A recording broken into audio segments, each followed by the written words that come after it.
สิมาพบกับดีเคนำเนาะทุกคนเนาะมื้อนี้เราจะเป็นในส่วนของเกี่ยวกับในส่วนของ Candle เนาะก็คือเกี่ยวกับแท่งเทียนเนาะทุกคนเนาะ หลายคนอาจจะรู้จักเนาะว่าแท่งเทียนมันเป็นแบบไหนนะทุกคนเนาะฉะนั้นมื้อนี้เราจะมาทำความรู้จักกับแท่งเทียนเนาะแท่งเทียนจะประกอบมีแท่งเทียนสีแดงแล้วก็แท่งเทียนสีเขียวเนาะหรือว่าสีอื่นเนาะเราสามารถปรับได้แต่ในเกี่ยวกับแท่งเทียนเนาะมันจะมีแท่งเทียนซื้อกับแท่งเทียนขายนะทุกคนเนาะซึ่งมื้อนี้เนาะเฮาสิเก่งหรือวิเคราะห์อ่านตลาดได้แนวโน้มของกราฟราคาว่าเทียนต่อไปจะขึ้นจะลงมันอยู่ที่แท่งเทียนนะทุกคนเนาะฉะนั้นองค์ประกอบของแท่งเทียนเนาะแท่งเทียนนี่อันนี้ต้องบอกตามก่อนว่ามันก็คือกับ time frame ที่เฮาปรับเนาะถ้าเฮาใส่ time frame 1 ชั่วโมงเนาะแท่งเทียน1จะมีค่าเท่ากับ1 ชั่วโมงเนาะถ้าเฮาปรับ time frame 15 นาทีเนาะ1แท่งเทียนจะมีค่าเท่ากับ15 นาทีเนาะถ้าเฮาปรับ time frame 1 นาที1แท่งเทียนก็เท่ากับ1 นาทีเนาะถ้าเฮาปรับ time frame 30 วิ1แท่งเทียนก็จะเท่ากับ30 วิถ้าเฮาปรับ time frame 15 วิ1แท่งเทียนก็จะเท่ากับ15 วิและถ้าเราปรับ time frame 5 วิ1แท่งเทียนก็จะเท่ากับ5 วินั่นเองเนาะทุกคนเนาะให้เข้าใจตรงกันเนาะฉะนั้นแท่งเทียนมันจะขึ้นกับ time frame เนาะซึ่งมาองค์ประกอบของแท่งเทียนเนาะหรือว่า candle trick เนาะจะมี1 open เนาะราคาเปิดเนาะ close ราคาปิดเนาะแล้วก็ high ราคาสูงสุดแล้วก็ low ราคาต่ำสุดนั่นเองนะทุกคนเนาะอันนี้เนาะแล้วก็ประเภทของแท่งเทียนเนาะสิก็คือนำได้บอกไปเนาะว่าแท่งเทียนเขียวเนาะปิดจะสูงกว่าเปิดเนาะแท่งเทียนแดงเนาะปิดจะต่ำกว่าเปิดนั่นเองเนาะทุกคนเนาะฉะนั้นความสำคัญเนาะก็คือแต่ละแท่งเทียนเนาะแสดงถึงการซื้อการขายแห่งซื้อแห่งขายเนาะในตลาดนั่นเองนะทุกคนอยู่ที่ว่าว่าอยู่ที่แห่ง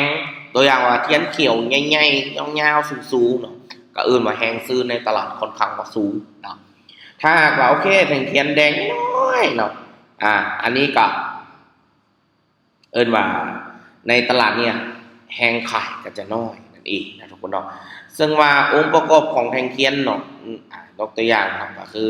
มันจะมีหลายอย่างและก็หลากหลายรูปแบบเนาะแต่ว่ามื้อนี้นำจะมาพามาให้เบิ่งว่าโอเคเนาะมันมีอย่างใดทุกคนเนาะอันนี้รูปแบบพื้นฐานเนาะของแท่งเทียนเนาะหรือว่า candle trick เนาะแท่งเทียนนั่นเองเนาะทุกคนเนาะสิมีหลักๆคือโดจิเนาะโดจิถามว่าไผอยากรู้ว่าโดจิมันเป็นจังได๋หน้าตาจังได๋สามารถไปเซิร์ชเอาตัวนี้ไปเซิร์ชใน Google ก็ได้นะทุกคนหรือว่าโอเคเนาะอยากจะเจาะลึกเกี่ยวกับแท่งเทียนโดจิก็สามารถคอมเมนต์กันเข้ามาได้เนาะเดี๋ยวนำสิเจาะลึกเอาแท่งเทียนโดจิมาอบรมเนาะว่าโอเค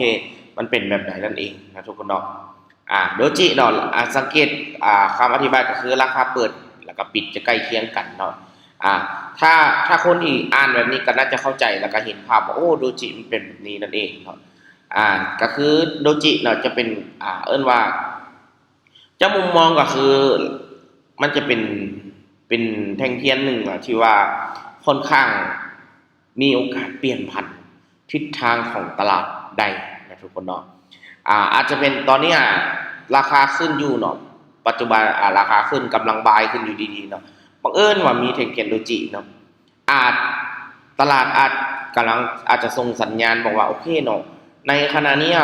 มีโอกาสที่จะปรับราคาลงหรือว่ากลับตัวลงเนาะหรือมีโอกาสที่จะพักตัวแล้วก็ขึ้นไปต่อนั่นเองเนาะฉะนั้นโดจิเนี่ยเป็นสัญญาณที่บ่งบอกได้ชัดเจนเนาะถ้าคือนำเห็นนำก็ฮู้เลยว่าโอ้ตลาดอนาคตจะเป็นแบบใดเนาะส่วนหลักมันจะเปลี่ยนทิศทางหลายกว่าเนาะสำหรับโดจิแต่ว่าการอ่านระยะสั้นแห่งเทียนต่อแห่งเทียนเนี่ยเหมาะสำหรับสายเทรดบริออปชั่นสายเทรดระยะสั้นเนาะเพราะว่าบางเทื่อมันพักตัวเฮาเทรดระยะสั้นเฮาก็สามารถสร้างกำไรได้เนาะแต่ว่าคันเทรดระยะยาวเฮาช็อตลงแบบนี้ บางคนเพื่อมันพักตัวอยู่มันบ่กลับตัวลงสิมันก็ขึ้นไปต่อสิก็โอกาสที่จะเสียก็จะมีเนาะฉะนั้นเนาะรูปแบบที่2น่าจะเป็นแฮมเมอร์เนาะแฮมเมอร์เนาะแฮมเมอร์เนาะจะเป็นหลายคนอาจจะรู้จักบ่เนาะแฮมเมอร์ก็จะเป็นในส่วนอันที่เขาเอิ้นว่าแทงเทียนค้อนตีอย่างประมาณนี้ฮะที่เขาหลายๆคนเอิ้นกันเนาะแต่ว่าใครอยากรู้ก็เอาไปเสิร์ชเบิ่งได้เนาะทุกคนเนาะคำนำก็ได้เอาคำอธิบายให้นะเป็นมันมาเกิดอยู่ในจุดที่ต่ำสุดของแนวโน้มขาลงเนาะและมันก็ได้เกิดขึ้นที่จุดสูงสุดของแนวโน้มขาขึ้นเนาะถ้าใครอยากจะเรียนรู้ตัวนี้เจาะลึกก็สามารถคอมเมนต์กันเข้ามาหน่อยในแบบสอนลงลึกๆให้นะว่าฮัมเมอร์มันถ้ามันเกิดแล้วตลาดมันจะเป็นแบบใดเนาะโอกาสที่จะขึ้นไปต่อบอเนาะโอกาสที่จะลงมาต่อบออย่างแบบนี้เนาะฮัมเมอร์เนาะหลายคนอาจจะรู้ดีเนาะต่อมาจะเป็นในส่วนของ engulfing เนาะเป็นเป็นแท่งเขียวกว่าแท่งแดงก่อนทุกคนเนาะตัวนี้เนาะแท่งแดงกว่าแท่งเขียวก่อนเนาะเป็นสัญญาณการเปลี่ยนทิศทางที่แข็งแรงเนาะถ้าเขาไปเจอengulfing เนาะเขาจะรู้ได้เลยว่าโอ้เนาะคนที่รู้เหล่านี้เนาะข่าวเป็นคนเจตนาสั้นจะมีโอกาสทำกำไรได้ค่อนข้างสูงเลยเนาะสำหรับตัวนี้เนาะสำหรับเมนูเกี่ยวกับ engulfing เนี่ยแบบค่อนข้างว่าตอบโจทย์ได้แหละแบบนี้เป็นต้นเนาะอันนี้เนาะ engulfing แต่ว่าถ้าใครอยากจะเรียนรู้ลงลึกก็คอมเมนต์กันเข้ามาได้เนาะเดี๋ยวสิหรือว่าอยากเรียนตัวใดลงลึกตัวใดเนาะเดี๋ยวนำเสียมาสอนเป็น EP พิเศษให้เจาะลึกให้เอาหูมให้เบิ่งว่าแบบใดคือ engulfing แบบใดคือ hammer เนาะแต่ว่าที่ว่านำบ่ได้เอามาใส่ก็เพื่ออยากให้หลายคนเนี่ยลองเอาไปค้นหาด้วยตัวเองเนาะลองเอาไปศึกษาตัวเองทุกคนจะรู้สึกโอ้การที่เรามีความตั้งใจจะศึกษาตัวเองมีโอกาสศึกษาหาข้อมูลได้เพิ่มขึ้นนั่นเองทุกคนเนาะต่อมาจะเป็น shooting star ทุกคนเนาะตัวนี้เนาะเห็นแล้วต้องระวังกับทิศเนาะ shooting star ที่เกิดขึ้นที่จุดสูงสุดของแนวโน้มขาขึ้นเนาะส่วน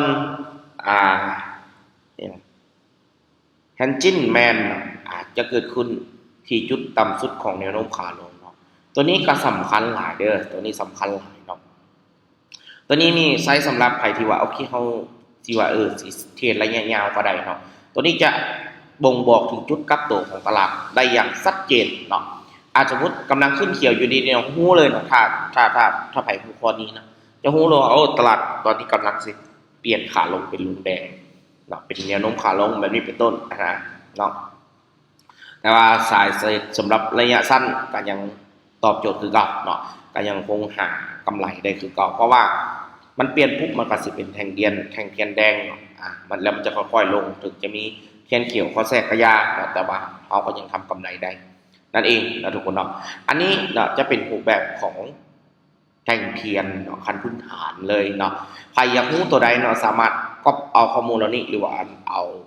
ตัวนี้เอาไปพิมพ์เซิร์ชเราใน Google หรือว่าไปหาข้อมูลเพิ่มเติมได้เนาะอันนี้นำเป็นบทเรียนเนาะเพื่อมาให้ความรู้เนาะหลายคนที่ว่าอยากจะเก่งก็ต้องเรียนรู้ขั้นพื้นฐานไปก่อนเนาะถ้าหากอยู่ๆเฮาบ่เรียนรู้ขั้นพื้นฐานเฮาไปเรียนรู้เทคนิคเลยเนาะข้ามขั้นไปแล้วถามว่าถามคืนแบบปัจจุบันเนี่ยเจ้าบ่เรียนรู้ขั้นพื้นฐานเนาะเจ้าบ่เรียน Value Option เริ่มอย่าง EP 1 EP 2มาเนาะเจ้าอยู่ๆน่ะจะเติมฝากเงินเข้าไปเทรดแล้วเจ้าเทรดมีกำไรบ่คำถามคือเจ้าบ่มีกำไรแล้วเป็นอย่างไรก็ย้อนเจ้าบ่มีความรู้ในขั้นพื้นฐานเนาะฉะนั้นสิ่งนี้คือสิ่งที่สำคัญที่สุดเนาะเจ้าต้องเรียนรู้ขั้นพื้นฐานเจ้าให้ได้ก่อนเนาะเจ้าต้องรู้ว่าแท่งเทียนเป็นหยังเนาะอนาคตจะเป็นแบบใดมันอยู่ที่แท่งเทียนแนวโน้มตลาดคนจะซื้อจะขายหลายมันอยู่ที่แท่งเทียนเนาะมันระบุบอกสัญญาณของตลาดได้ชัดเจนเลยเนาะว่าอนาคตจะเป็นแบบใดเนาะฉะนั้นแท่งเทียนเนี่ยตอบโจทย์ทุกอย่างสำหรับในตลาดฉะนั้นถ้าว่าเจ้าบ่ได้เริ่มต้นบางคนมองข้ามโอ้ยแท่งเทียนคนฮู้แล้วเขียวเป็นซื้อแดงเป็นขายแล้วเจ้าฮู้อย่างใดนอกจากนั้นถ้าเจ้าฮู้จังซ้ำนั้นน่ะเจ้าบ่มีทางที่จะทำเงินในตลาดได้เนาะอันนี้คือเป็นสิ่งหนึ่งเนาะที่อยากจะบอกให้แต่ละคนได้ฮู้ว่าทุกๆการลงทุนมันมีความเสี่ยงแล้วก็บ่แนะนำหรือว่าสักส่วนไผมาลงทุนได้อย่างใดเนาะ การลงทุนก็คือการเทรดเนาะมันมีความเสี่ยงเนาะฉะนั้นเนาะเพื่อบ่พลาดเนื้อหาข่าวสารที่ดีเนาะอย่าลืมติดตามเนาะส่อง DK นำ1เนาะใน YouTube แล้วก็ใน TikTok เนาะทุกคนเนาะบางเนื้อหาเนาะบางอย่างที่แบบมันนั่นเนาะถ้าเราบ่ได้ติดตามจะบ่ได้เห็นเนาะเพราะบางเนื้อหาเราจะปรับให้เฉพาะผู้ติดตามเนาะฉะนั้นก็ขอเชิญชวนให้มากดติดตามช่อง DK นำ1เนาะยังอีกน้อยนึงก็จะถึง 10,000 Subscribe แล้วนะทุกคนเนาะมานำกันเนาะทุกคนเนาะในเป้าหมายอันเริ่มต้นของ DK นำเนาะแล้วก็ใครอยากให้เน้นเนื้อหาเจาะลึกในจุดใดหัวข้อใดสามารถพิมพ์เข้ามาเนาะหรืออยากให้เฮ็ดคลิปแนวใดเฮาอยากเรียนแบบใดเนาะก็สามารถคอมเมนต์กันเข้ามาเนาะนำอ่านทุกคอมเมนต์ที่ทุกคนคอมเมนต์เข้ามาเนาะบ่แม่นว่าบ่อ่านเด้ออ่านเนาะแล้วก็พยายามหาบทเรียนแล้วก็มาตอบให้แล้วก็มาเฮ็ดคลิปตอบให้ในตามแต่ละ EP ของทีละคนคอมเมนต์กันเข้ามาเนาะถ้าว่าผู้ใดมีอยากปรึกษาเกี่ยวกับการเทรดการลงทุนคริปโตเคอเรนซีเนาะและอื่นๆเราก็สามารถสอบถามกันเข้ามาได้เนาะสำหรับคลิปนี้เนาะการลงทุนก็คือว่าแหละเนาะตระหนักให้ดีเนาะถ้าเฮาบ่ตระหนักให้ดีเงินที่เจ้ามีอยู่อาจจะหายไปหรือหมดไปในทุกเมื่อเนาะฉะนั้นว่ากันทางนี้เนาะแล้วพบกันใน EP ต่อไปเด้อ